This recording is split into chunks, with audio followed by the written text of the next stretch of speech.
Usaha sablon milik Ahmad Arif, 47 tahun, sukses bertahan selama pandemi.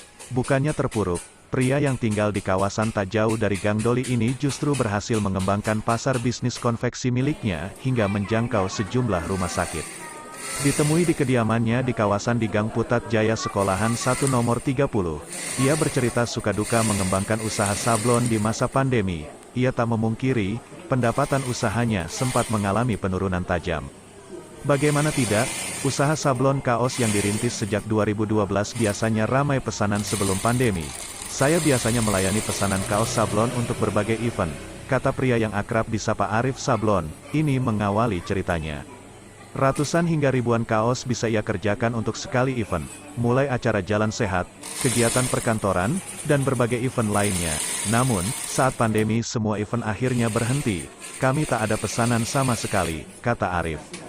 Arif yang juga alumni jurusan teknik di salah satu perguruan tinggi di Surabaya ini lantas mencari solusi. Ia melihat peluang di masa pandemi yang bisa menjadi alternatif usahanya, berhubungan dengan kesehatan. Akhirnya, ide pun tercetus. Ia pun menambah alternatif usahanya. Dari yang awalnya hanya membuat kaos sablon menjadi usaha konveksi berupa produksi pakaian jadi, seragam sekolah, hingga berbagai perlengkapan rumah sakit. Untuk alternatif produk yang terakhir, pesanan banyak yang datang seiring dengan peningkatan kasus COVID-19.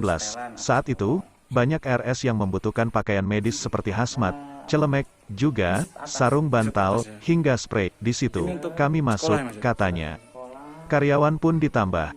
Apabila sebelumnya hanya mempekerjakan tukang sablon, ia kini memiliki 2 orang penjahit. 3 hal yang ia jamin kepada konsumen, kualitas barang, ketersediaan produk, hingga ketepatan waktu pengerjaan. Berapa pieces mas per hari mas? Per hari kalau ini top speed paling ya nggak terlalu. Selama pandemi yang jelas untuk sablon berkurang mas. Berkurangnya itu karena satu event swasta atau pemerintah itu dilarang.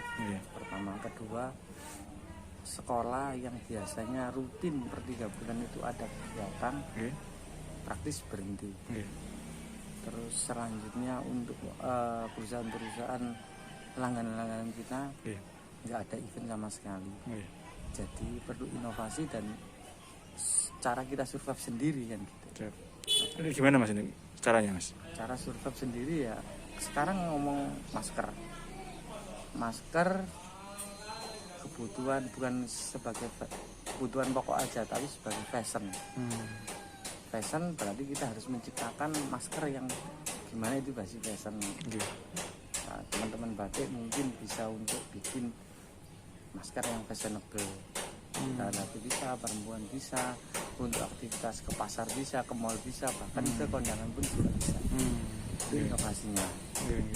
Kedua, kalau di bisnis usaha saya sendiri, ya kita kembangkan ke jaringan yang lain. Kalau saya ngomong perkainan macam-macam ya, cobalah kita menyentuh ke ranah rumah sakit kesehatan. Kesehatan identik dengan rumah sakit, dengan kebutuhan rumah sakit. Tentang baju itu seperti halnya kita kebutuhan tentang beras, apa anak muda sekarang ya tentang pulsa. Kalau kita bisa masuk seperti itu, insya Allah ya ada aja ya mas. Ada aja.